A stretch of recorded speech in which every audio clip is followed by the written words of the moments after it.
Hi, you're face to face with Shell. I hope we're doing all right out there, and I hope we're not struggling too much with what is happening with the virus. And I know some of yous are still restricted. I know some restrictions have been lifted in places, but others haven't. So I really hope that you are still coping out there, and I hope by telling you some of our travel adventures, it is helping you through these strange times. I hope you enjoyed the Castle Chaos stories, and if you haven't seen them, go back and have a look. They do hold some really great memories and some funny times, and lots of laughs were had there. At the start of our adventures, Chris and I had spent about 3 months in Spain. For some reason, we just couldn't get ourselves out of it. It was an amazing place, and we made lots of lovely friends there. But after about 3 months, we were like, right, come on, we don't want to get stuck just in one place. Let's move on. We then travelled to see my mum, who was holidaying in Palma, so we surprised her. And then we went more into for the race, but we landed in Italy and spent quite a while there, which was absolutely fantastic as well.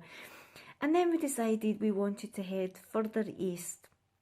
The only plan that we ever had was that we wanted to spend Halloween at Dracula's castle in Bran.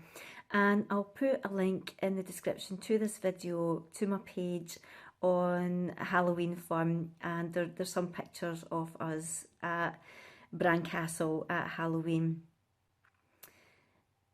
It was the only plan that we had was to be there at Halloween, and we decided that we would get the night train from from Budapest to Bucharest. And I'm sure I've spoke about this before, but I really think it's worth a mention again. We took the night train, and it was some adventure. We really felt, right now, we're really travelling. We're going into territory that a lot of people hadn't been, and I certainly hadn't met anyone who had done this journey or who had experienced Romania. So we were really looking forward to it. The station that we were to catch the train from, it was quite old, and I loved it. It was really quite atmospheric. And we were standing at the platform where the train was to come in. Now, there was only, I think it was 2 carriages, and I kept checking the board and saying, no, we're definitely at the right place. This is definitely the train. And quite a few other people were gathering, and you could tell they were travellers as well. And we were kind of speaking to each other and saying, do you think this is the train? You know, it's getting near to when we should be departing. And this Romanian woman came up to us, and she could see we were all looking a bit puzzled and trying to decide if this was our train or not. And we managed to communicate with each other, and she was telling us, no, the train is further down, and basically these 2 carriages would link up with the larger train, which obviously was the sleeper. And so she's telling us all to hurry up, and you know, this group of travellers all falling down behind her. Sure enough, it was the train. It was fabby. We had paid a little bit extra to get a cabin to ourselves, which had bunk beds and a little sink. It was brilliant. Absolutely, I was loving it. And speaking to other people as we were, you know, finding our room, our little carriage. And once we'd said sort of good night to everyone, we thought, yeah, okay, we'll get back to our little cabin and, you know, really get the atmosphere of what was happening.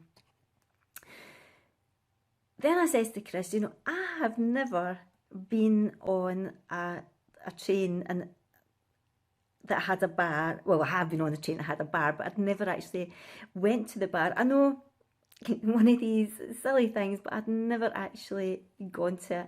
So I said, come on, and I want to go and have at least one drink in the bar on a train.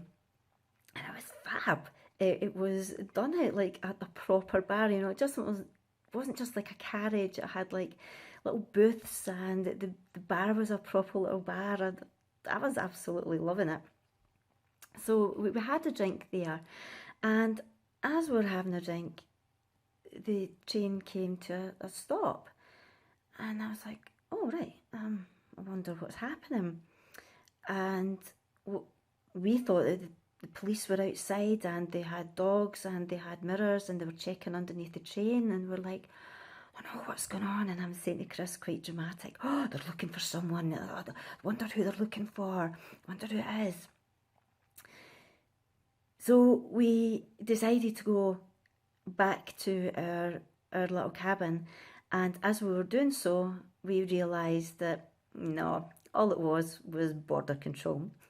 That's all it was. So we headed back and showed the Hungarian police our passports. So all was fine.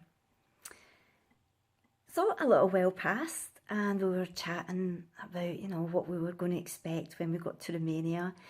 And then the train stopped again, and on came the Romanians. And again, it was just border control, and they wanted to see our passports. Fine. But we could hear, before they got to our door, we could hear next door, and they were banging on the door, and they're telling them to open up. And the woman is saying, "Oh, how many more times is this going to happen?" And I was like, "As many times as they want, love. Have you seen the size of their guns?"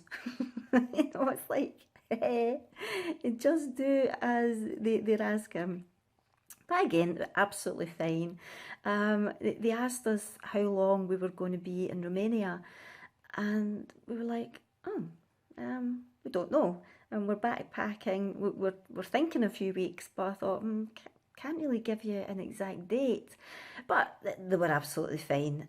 They didn't mind at all, and they got off, and the train started up again. We really should have went to sleep, but I was just so excited. The moon was very full and bright, and we were going through woods, and I says to Chris, "There is no way I am going to sleep. I just need to see this. I need to get the atmosphere. I need to experience this. I can't sleep anyway. I'm too excited." So as the train was going on its journey, we watched as we got into Romania, and seeing the woods and the moon shining through, and it was just so magical. I absolutely loved it. We eventually did have to go to sleep, because I thought, right, we're going to be absolutely shattered when we get into Romania. But it was an amazing experience. I mean, the night train was great. It really, really was. I can't say the same for the one that we took to Prague. It was absolutely terrible. I think it was a freight train as well, and every so often we would get shunted nearly out of our little bunks, because we're putting on another carriage, and you would wake up and you were going a different direction, or the other direction from what you were before, and it was so disorientating. But we eventually did get there and had a fantastic time in Prague, which is actually one of probably my favourite city. I think we spent about 2 weeks there, and it was snowing, and it was absolutely fantastic. I would have to say though, Romania was amazing. It was one of our favourite places. And if you head over to my website, I've got a few photographs of us when we went more east. There was castles into the side of hills. We went to the high Taches, where it was a skiing resort, and we just sort of stumbled across it, and we'd met someone from England, and he actually did ask us, he went, "How did you find this place? I have never met another British person here, how did you find it? And we told them the story that we were backpacking and we just sort of stumbled across it. Amazing adventures. And please, as I said, if you head over to my website, you'll find lots more information, burn related. That's obviously what this channel is mainly about. But it shows you some photographs from our travels, and I hope that it's showing you that there is life after burns, there is life after a trauma. You will come out the other side, and you can come out the other side. I'm proof of that. So please don't be too disheartened if you're at the start of your journey and you think that you will never get there. As I've said before, please don't struggle alone, and I will put a link in the description to this video also for my contact page where you can find help. And maybe especially at this time when you can't see family and friends, or you can't get to support groups that you would normally get to. Also, I'll put a link to the Dan's Fund for Burns page as well, where you'll find lots more burn related help. And that is also the place where you will find the online weekly chat, which runs every Wednesday from 7:30 to 9 p.m. UK time. And it's a safe place where you can chat with other burn survivors or anyone who's been affected in any way by a burn injury in confidence.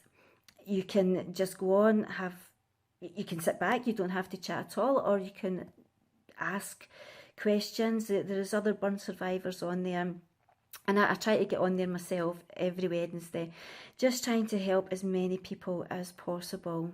Thank you so much for watching. It is so appreciated, and a massive shout out to my subscribers.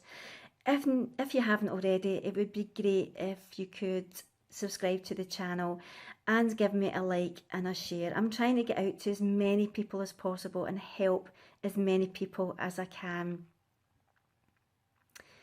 Stay safe and stay strong, and we'll chat soon. Bye.